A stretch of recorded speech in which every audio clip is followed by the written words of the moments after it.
राहुल गांधी मेघालय में लोगों के बीच आए, भाषण दिया, परंपरागत वेशभूषा में दिखाई दिए और परंपरागत जैकेट के बारे में उन्होंने कई बार अपने भाषण में जिक्र किया। उन्होंने कहा, मैं आपकी संस्कृति को मानता हूं, मैं आपकी संस्कृति का सम्मान करता हूं, इसीलिए ये जैकेट पहन कर आया। अंग्रेजी में राहुल गांधी ने अपना भाषण दिया और बहुत संक्षिप्त भाषण था, लेकिन ये कहना गलत नहीं होगा कि राहुल गांधी का अंदाज़ बहुत अलग था। बहुत सधे हुए अंदाज में उन्होंने अपनी स्पीच को दिया है। कुछ मुद्दों को एक के बाद एक उठाया। बड़ी कॉम्पैक्ट थी उनकी ये पूरी की पूरी स्पीच, और इस स्पीच में रिपीटेशन नहीं था, यानी कि उन्होंने बहुत क्लैरिटी के साथ में कुछ मुद्दों को रख दिया। इन मुद्दों में जो बड़ी बातें रही उनमें भ्रष्टाचार का मुद्दा है, अनएम्प्लॉयमेंट के ऊपर उन्होंने 5 वादे भी किए हैं, इस पर हम आपको डिटेल रिपोर्ट दिखाएंगे। लेकिन एक बहुत महत्वपूर्ण सवाल उन्होंने खड़ा कर दिया।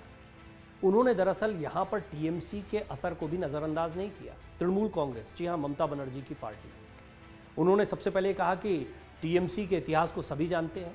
टीएमसी के इतिहास पर टिप्पणी करना ये बहुत लोगों को चौंका सकता है, लेकिन देखिए, मेघालय और नॉर्थ ईस्ट के कई क्षेत्र हैं जहां पर पश्चिम बंगाल की राजनीति में इस वक्त सबसे ताकतवर दल के तौर पर स्थापित हो चुकी ममता बनर्जी और उनकी पार्टी तृणमूल कांग्रेस खासा असर रखती है। यही वजह है कि राहुल गांधी इस वक्त तृणमूल कांग्रेस को भी अपने निशाने पर लेते हुए दिखाई दिए। उन्होंने तृणमूल कांग्रेस पर हमला बोलते हुए कहा कि तृणमूल कांग्रेस जहां भी है वहां पर हिंसा किस तरीके से हो रही है, स्कैम कैसे हो रहे हैं। उन्होंने शारदा स्कैम का यहां पर जिक्र करते हुए कहा कि कई बड़े स्कैम्स हुए हैं और तृणमूल कांग्रेस को एक तरीके से घेरने की कोशिश की। एक बहुत बड़ा आरोप इसके साथ में राहुल गांधी ने लगाया है और वो सचमुच में बड़ा चौंकाने वाला रहा। मैं खुद राहुल गांधी की स्पीच को बड़े गौर से सुन रहा था और जैसे ही उन्होंने तृणमूल कांग्रेस का जिक्र किया और उसमें भी उन्होंने गोवा का उदाहरण लिया। उन्होंने कहा गोवा भी तृणमूल कांग्रेस गई, गोवा में काफ़ी पैसा खर्चा किया गया, लेकिन यहाँ पर मकसद एक ही था, बीजेपी को फ़ायदा पहुँचाना। ये जो आरोप है ये बड़ा गंभीर आरोप है। बीजेपी को फ़ायदा पहुँचाने की कोशिश ममता बनर्जी कर रही हैं, ये राहुल गांधी ने आरोप लगाया है। और इससे पहले आपको राहुल गांधी ममता बनर्जी पर कोई टिप्पणी करते नहीं दिखाई दिए होंगे। हालांकि विपक्षी एकता की बात भी एक तरफ चल रही है। ऐसा माना जा रहा था कि बीजेपी बनाम तमाम राजनीतिक दल देखने को मिलेंगे। ममता बनर्जी एक बहुत बड़ा चेहरा है, पश्चिम बंगाल में खासी ताकतवर उनकी राजनीति देखने को मिल रही है।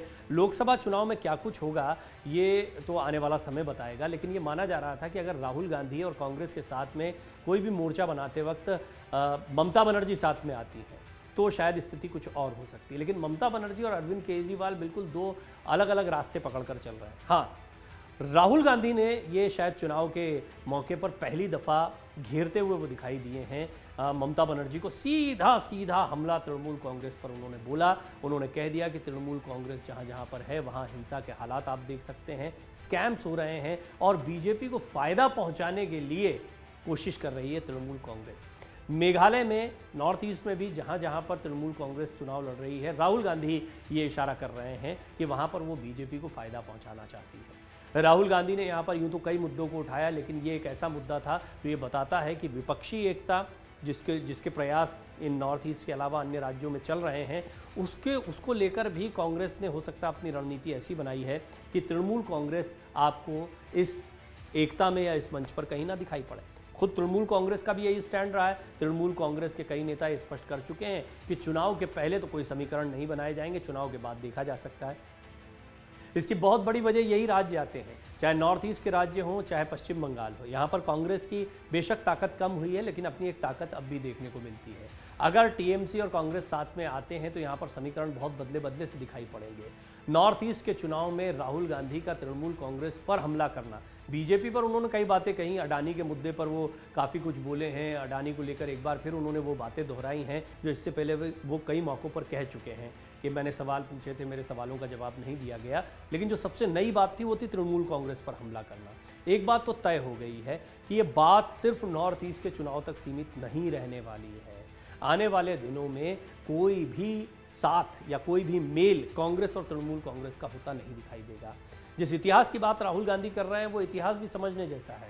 तृणमूल कांग्रेस का उदय कांग्रेस से ही हुआ है। ममता बनर्जी एक ज़माने में कांग्रेस की बहुत दिग्गज और ताकतवर नेता हुआ करती थी, वो चेहरा हुआ करती थी पश्चिम बंगाल में कांग्रेस का।